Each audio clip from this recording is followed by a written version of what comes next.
Entrepreneurial Edge is brought to you by Business Banking from FNB, because small ideas can lead to big business. FNB, how can we help you? Now, Adrian, before the break, we discussed the birth of Discovery. Now, fast forward to 2011, and the industry landscape has changed quite significantly since then. And I think you've spearheaded a lot of change in the industry as we see it today. But how do you manage to stay ahead of the curve and stay relevant to your consumers? I mean, it's a very, very good question. In a sense, it may sound simplistic, but doing exactly the same thing, focusing on progress, we now have a number of businesses in life insurance, health, etc. But in each of them, focusing on adding value to complex problems. It's the same issue, fighting medical inflation, giving people access to health cover. On the life insurance side, focusing on a number of initiatives, but one of the important pathways we've created that really is our battle cry is making people healthier. And our entire kind of organization is focused on products and structures and incentives that do that. And in a sense, we become an international leader in using that in insurance systems. So I think our methodology is clear, but if you say staying relevant, it's about continuing to innovate and to add value and to meet people's needs. We live in I think, increasingly complex environment. I think anywhere in the world you are, that's a fact. And we're dealing with some of those complex problems people face. And I think if you find those solutions, and I think we are, you will stay relevant. I think if you don't, you will get taken out, and justifiably so.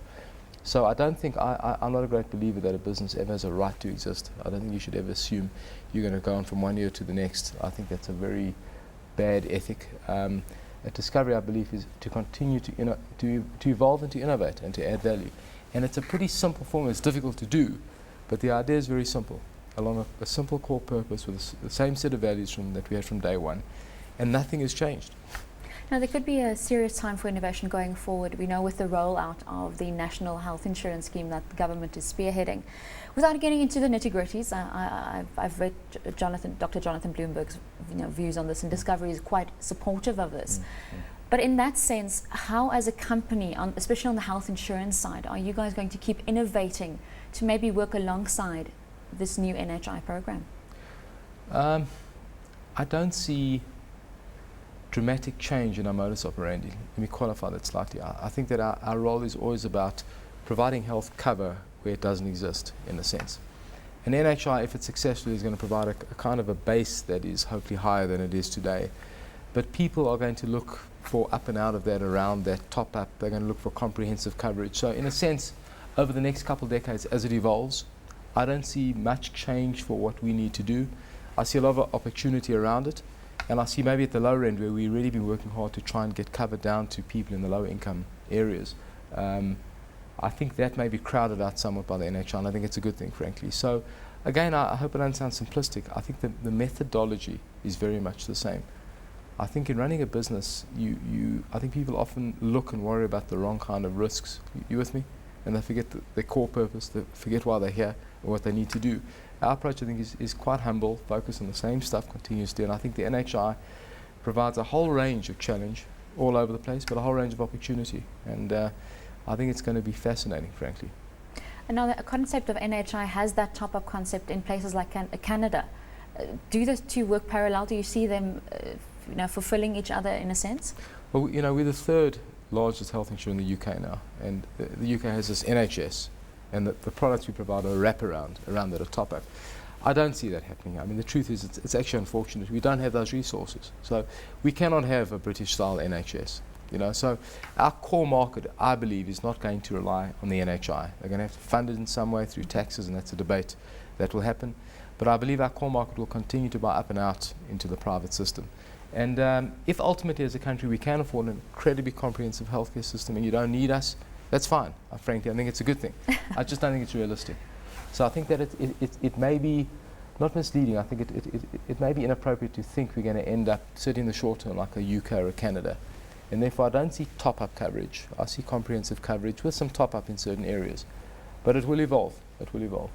Adrian, something I've picked up during our conversation is you talk a lot about we and our company. So in a sense, your staff and your employees are your family. They're part of the Discovery family.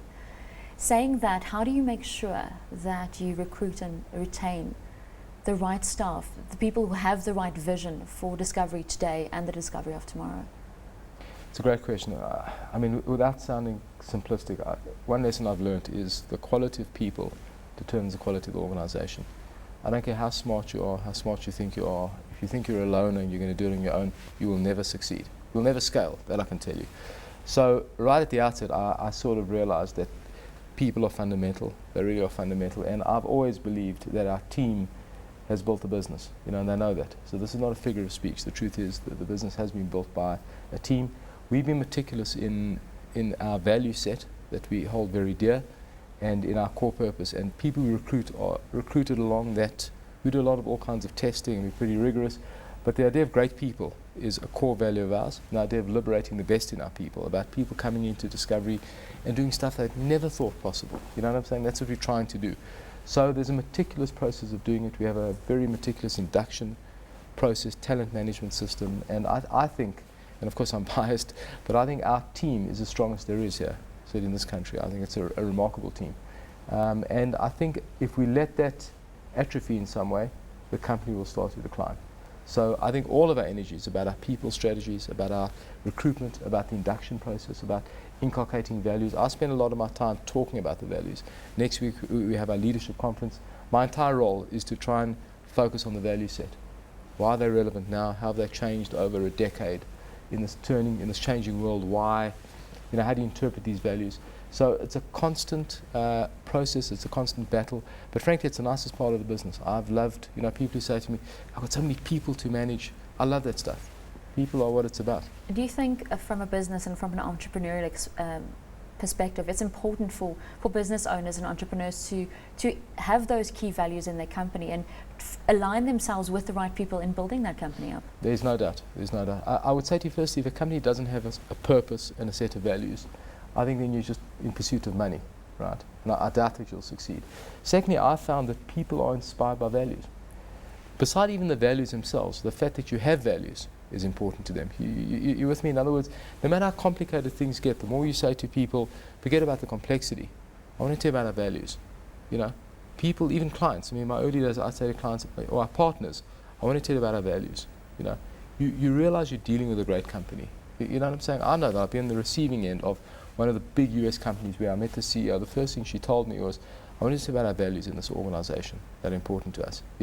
It kind of sets a tone that you're here for something more profound. You're not here to make money and exploit people. You're here for a social purpose. And I would there's no price to it, frankly. There's no slowing down in it. It sounds soft. Just getting to your long answer, getting to your point, I think it is critical. That's my view. Now, stepping back from Discovery for a second, you are also the chairman of Endeavour South Africa, a non-profit organisation empowering South African entrepreneurs. How important is entrepreneurial development to you? I think it's important to me. It's important to our country. Big businesses don't create jobs. In fact, they destroy them. So, a very successful guy I know was saying to me, I get up in the morning, and he's a socially minded guy, working out how to destroy jobs. Because that's what makes our business competitive, and that's what makes the economy competitive, and that creates jobs, right? So it's kind of a bizarre thing, but the truth is, businesses don't create jobs, right? It's entrepreneurship that does. It's progress that does. So it is the fundamental, how can I say, tonic to unemployment, to the country's difficulties, to liberating the country's opportunities. So I cannot tell you how important it is. Are entrepreneurs born or made?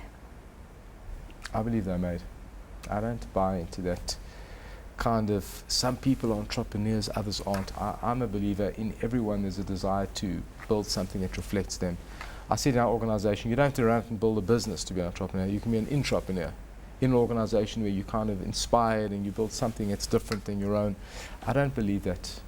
I don't even like that story of the kind of, bearded entrepreneur, with a cigarette, in his ear, typing. You know what I'm saying? I kind of like that, and I believe it very strongly, that people all have an innate ability to build, and they have an ability to change society. And I think if you can do that en masse, you may label it entrepreneurship, but I think it's a natural human trait. Now, with that in mind, what would your advice be to our viewers out there who's maybe sitting in a cushy job or sitting there with the cigarette in front of the PC? What advice would you give them? That's a very good question.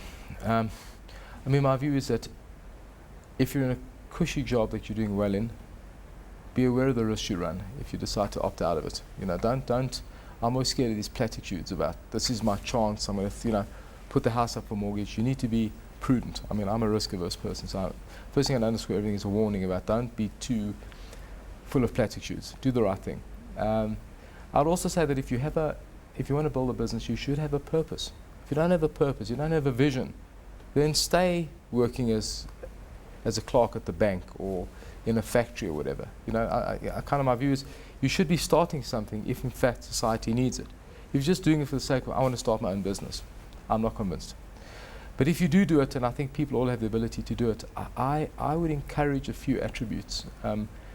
Intelligence and that kind of stuff, I actually don't think is that important.